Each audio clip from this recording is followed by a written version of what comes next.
तो जैसा कि हमने लास्ट क्लास में जो है कैसे हम लोग वेबसाइट को बिल्ड करते हैं, कैसे हम लोग कंपोनेंट्स बनाते हैं, ये सब चीज़ें देखी थी। और ये अभी तक हमारी एंगुलर की 2 क्लासें हो चुकी है। सो अब जो हमारी क्लास है वो थर्ड क्लास है, जिसमें हम लोग ये देखेंगे कि कैसे हम लोग राउटिंग करते हैं। अब राउटिंग जो है वो इन 2 फेज़ के बाद है, तो इसलिए आपको सबसे पहले लाजमी आपको फर्स्ट वीडियो देखनी है एंगुलर की, एंड देन सेकंड, फिर थर्ड वीडियो पर आपको आना है। तो स्टार्ट करते हैं। तो आपने यहाँ पे राइट क्लिक करा, न्यू पे गए, आपने यहाँ पे फोल्डर बना दिया। मैंने राउटिंग नाम से फोल्डर बना दिया ताकि जो है मैं यहाँ पे राउटिंग का काम कर सकूँ। उस फोल्डर के अंदर आया, राइट क्लिक करा और ओपन विद कोड कर लिया। अब जब मैंने ओपन विद कोड किया तो ये विजुअल स्टूडियो कोड ओपन हो गया।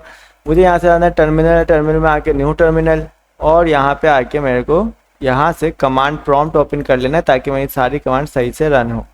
अब देखिए आप इस फोल्डर के अंदर हैं, तो आपके पास पहले Node.js और एंगुलर CLI डाउनलोड होनी चाहिए। अगर आपने वो चीज़ डाउनलोड नहीं की हुई तो आपके पास ये चीज़ें नहीं चलेंगी। इसके लिए आप पहली वीडियो मेरी लाजमी देखें और फिर वो देख कर इधर आएँ ताकि आपको चीज़ें बिल्कुल प्रॉपर शुरू से समझ में आए। तो अगर आपको भी यहाँ पे किसी फोल्डर का फ्रेमवर्क क्रिएट करना है तो आप लिखेंगे ng न्यू, और यहाँ पर जो है आप अपनी वेबसाइट का नाम से किसी भी नाम से फोल्डर क्रिएट कर सकते हो। तो एग्जांपल के तौर पर मैं यहाँ पे कर देता हूँ, यहाँ पे मैं जाबिर नाम से क्रिएट कर देता हूँ। तो जाबिर मैंने लिखा और जाबिर नाम से मेरा जो है यहाँ पे फोल्डर जो है वो क्रिएट हो जाएगा। मैं एंटर करके इसको यस की परमिशन दे दूँगा ताकि ये मेरी सर्वर साइड स्क्रिप्टिंग भी ऑन कर दे। तभी बस जल्दी से जो है ये इसको इंस्टॉल करना स्टार्ट कर देगा। इंस्टॉल कर भी रहा है, तो विद इन मिनट्स या इन अ मिनट ये जो है एक फोल्डर का स्ट्रक्चर बना दे।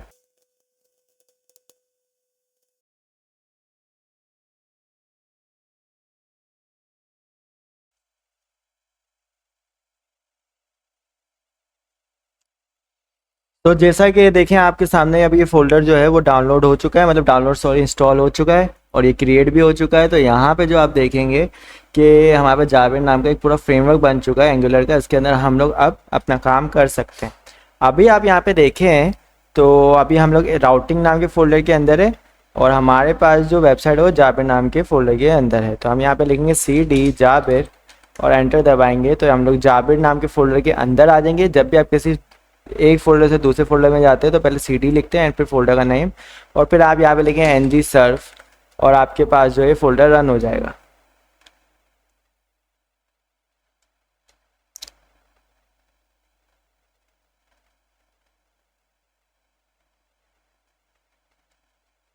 कंट्रोल दबा कर यहाँ पे क्लिक करा और ये मेरे पास फोल्डर आके यहाँ सामने खड़ा हो गया। ठीक है, तो आपके सामने देखिए ये फोल्डर आ चुका है। अब मैं आपको बताता हूँ इसका मेन स्ट्रक्चर का है। ये जो सोर्स नाम का फोल्डर है ये आपका मेन स्ट्रक्चर है, इसी के अंदर से सारा काम हो रहा है।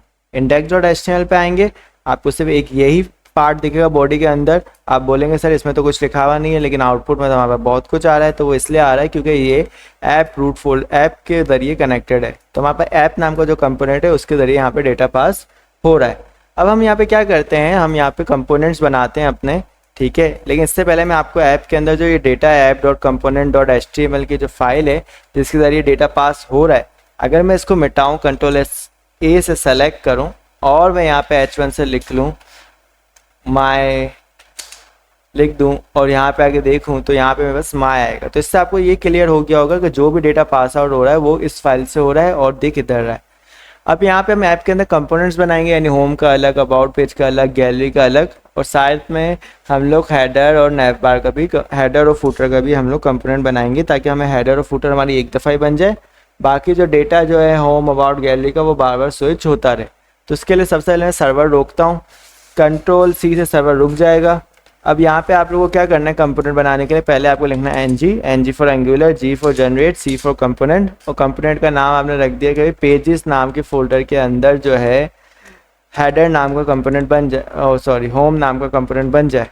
तो जैसे आपने ये दबाया तो आपके सामने जो है पेजेस नाम के फोल्डर के अंदर जो है होम नाम का कंपोनेंट बन गया। फिर आपने एक और फोल्डर बनाया यहाँ पे आपने लिखा G for generate, C for component, इसके अंदर अबाउट नाम का फोल्डर बन जाए। तो आपने यहाँ पे अबाउट लिखा तो अबाउट नाम का फोल्डर बन जाएगा, यानी कि अबाउट नाम का फोल्डर बन गया। फिर आपने लिखा भाई इसके अंदर जो है गैलरी नाम का फोल्डर बन जाए, गैलरी। तो यहाँ पे आपके सामने गैलरी नाम का भी फोल्डर बन के आ जाएगा, यानी कंपोनेंट बन के आ जाएगा। अब आपको हेडर और नैव बार को भी बनाना है, तो मैं यहाँ पे लिख दूंगा कि भाई nggc मतलब कंपोनेंट। अब कंपोनेंट नाम के फोल्डर के अंदर ही हेडर का पार्ट बन जाए,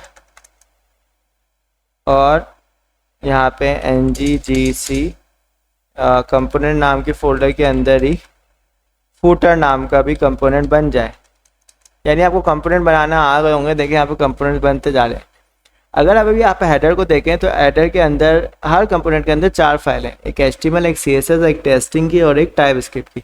अगर आप HTML फाइल को देखें हेडर के अंदर तो यहाँ पे p टैग में आपको हेडर वर्क्स लिखा हुआ दिख रहा है, लेकिन हम यहाँ पे क्या करेंगे, एक नैव बार क्रिएट कर देंगे। तो मैं यहाँ पे एक नैव टैग डालता हूँ और इसके अंदर जो है मैं एक एड टैग 2 3, एक होम के लिए क्योंकि हमारे 3 पेज है ना, होम, अबाउट और यहाँ पे लिखे गैलरी। तो हमने यहाँ पे होम, अबाउट एंड गैलरी लिख दिया यहाँ पे। जब ये हमारे पास हो गया तो हमारे पास तो आउटपुट, हम इस सर्वर को रन करते हैं, हमारे पास जो आउटपुट आता है वो तो आता है ऐप फाइल से। तो अभी जो हमारे ऐप फाइल में दिखा है वही दिखेगा। अभी आप देखें ये क्रिएट होगा, लिंक तो हमारा पहले से ही है, तो हम इसको करें तो हमारे पास जब ये हम इस क्रिएट होगा तो ये हमारे पास आउटपुट जो है वो वैसे का वैसे दिखेगा, क्योंकि यहाँ पे जो है ये माई टैग में ही जो लिखा हुआ है वो लिखा हुआ है, मतलब h1 टैग में जो माई लिखा हुआ है वही हमारे पास रिजल्ट है। तो हमारे पास जो आउटपुट आ रहा है वो वही आएगा जो app.component.html फाइल में लिखा हुआ होगा। सो हम लोग क्या करते हैं यहाँ पे कि हमें हेडर का जो काम है वो यहाँ पे लेके आना है ऐप वाली फाइल पे।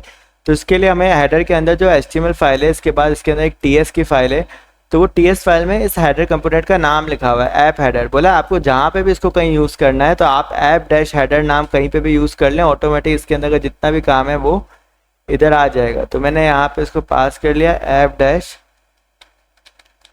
हेडर और ये हो गया, ठीक है। तो हमने ऐप डैश हेडर पास कर दिया और साथ में यहाँ पे एक TS की फाइल है जिसके अंदर हम लोग क्या करेंगे, इम्पोर्ट्स के अंदर यहाँ पे परमिशन भी लेंगे। खाली पास करना अलावा वो नहीं है कि ऐप के अंदर आपने उसका नाम पास कर दिया, लेकिन वो बोलेगा भाई परमिशन तो लो मुझसे। तो यहाँ पे मैंने पास कर दिया हेडर कंपोनेंट, तो यहाँ पे आ गया हेडर कंपोनेंट। तो जब मैंने हेडर कंपोनेंट यहाँ पे वो करा तो अब इसको इजाज़त भी मिल गई है। तो अभी हमारे पास जो आउटपुट है वो देखें, अगर मैं इसको रिफ्रेश करूँ तो हमारे पास आ तो रहा है, लेकिन ये हमें कुछ बोल रहा है कि import must be an array of components, import must be an array of components.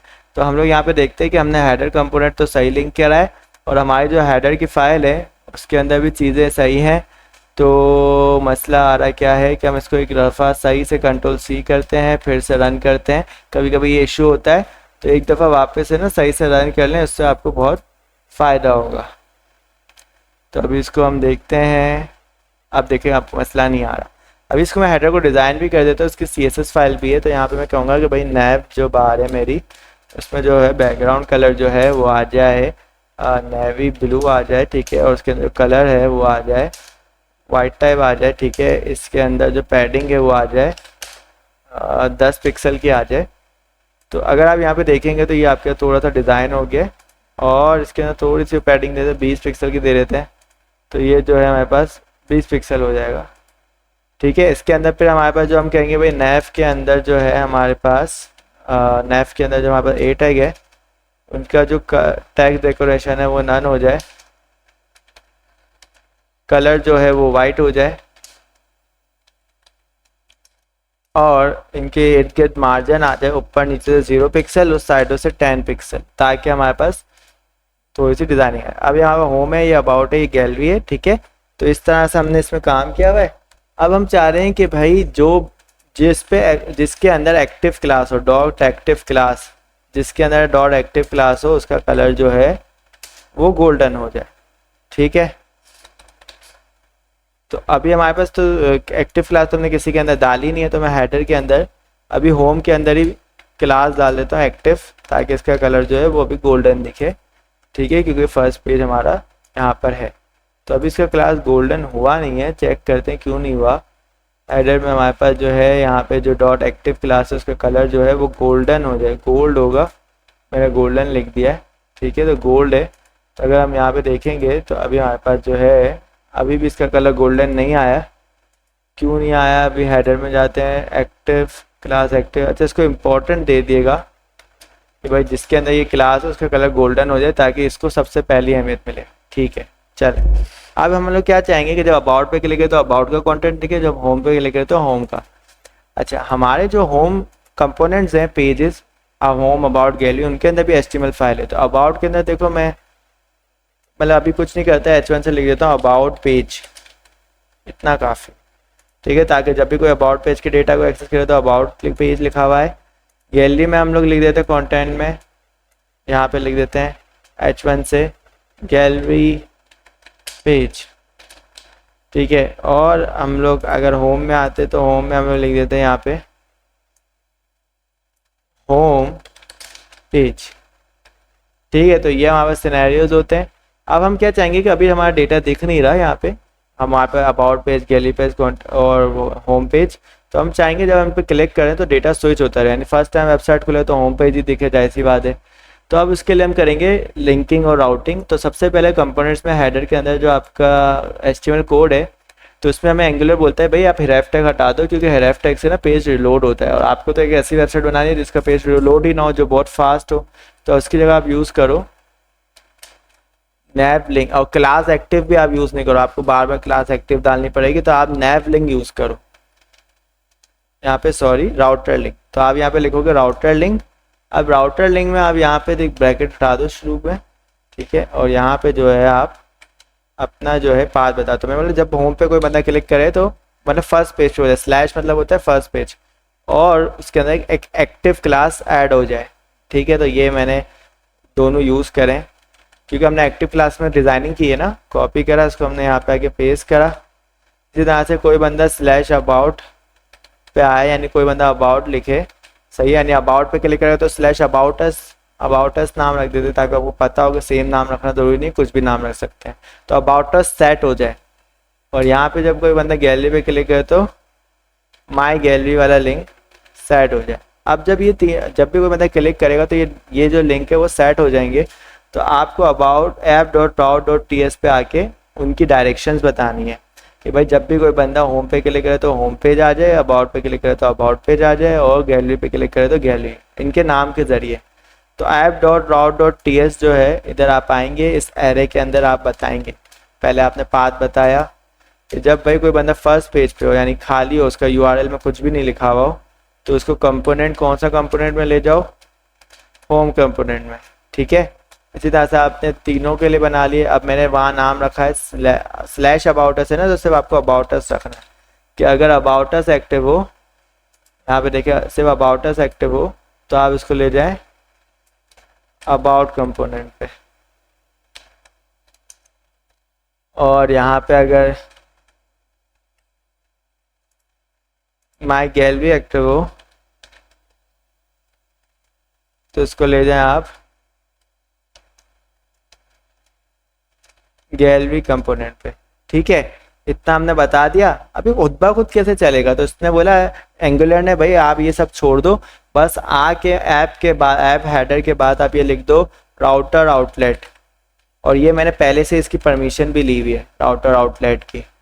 अच्छा, देखते हैं ली हुई कि नहीं ली हुई। तो इसकी जो अपनी TS फाइल है ये वाली, देखो उसमें राउटर आउटलेट पहले से डला हुआ था, यानी इसने इसकी परमिशन ली हुई है। अच्छा, एक और चीज़, हेडर में आपने राउटर लिंक और राउटर लिंक एक्टिव यूज़ करा ना, तो इसकी परमिशन भी आपको लेनी पड़ेगी हेडर की TS से, यानी जिस फाइल में आप जो यूज़ कर रहे हो उसकी परमिशन उसकी TS फाइल से आपको लेनी है।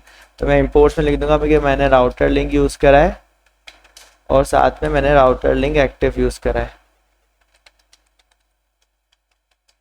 ठीक है, तो ये हमारे पास सिनेरियोज होंगे। अभी हम इसको चलाते हैं कोड को कि हमारा चलता है नहीं चलता। देखो मेरे पास ऑटोमेटिक बगैर किसी कोई URL नहीं है तो होम पे जा रहा है, अबाउट पे क्लिक करा तो अबाउट पे जा रहा है, गैलरी पे क्लिक करा तो गैलरी आ रहा है। देखो हमारे पास किस तरीके से चीज़ें हमारे पास सेट हो गई।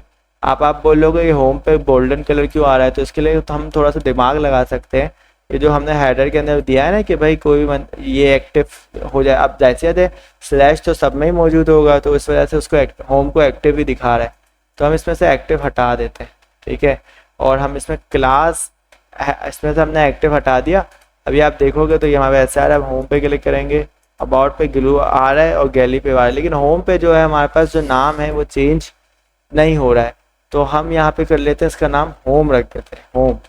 सही है, अभी स्लैश होम होगा तो होम कंपोनेंट दिखेगा। तो हम यहाँ पे क्या करते हैं, app.ts में आके यहाँ पे हम लोग एक और पाथ बना लेते हैं कि भाई होम पे जब हो कोई बंदा तो होम कंपोनेंट पे चले जाए, और इसके अलावा अगर किसी का URL खाली है जब भी वो होम कंपोनेंट पे चले जाए, ऐसा कर लेते हैं। तो अब इससे क्या होगा कि हमारे पास होम पे क्लिक करेंगे, अबाउट पे क्लिक करेंगे, थोड़ा सा रिफ्रेश करते हैं और उसको वगैरह उसके खोलते हैं।